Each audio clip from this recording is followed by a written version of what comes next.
পুলিশকে আর কারো লাঠিয়াল বাহিনী বানাতে চায় না বর্তমান সরকার।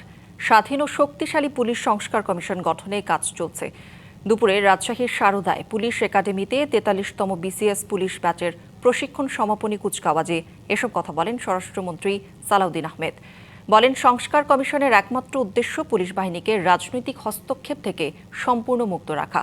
আরও বলেন, বর্তমান পোশাকে পুলিশ বাহিনী সন্তুষ্ট নয়, তাই আগের ঐতিহ্যমণ্ডিত যে কোনো একটি পোশাক ফিরিয়ে আনা যায় কিনা সে বিষয়ে সরকারের সর্বোচ্চ পর্যায়ে আলোচনা করে সিদ্ধান্ত নেওয়া হবে।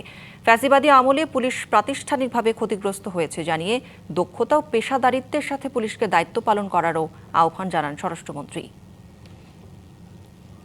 পুলিশ কোনো বিশেষ দলের বা গোষ্ঠীর লাঠিয়াল বাহিনী নয়, বরং পুলিশ হবে জনগণের অকৃত্রিম বন্ধু।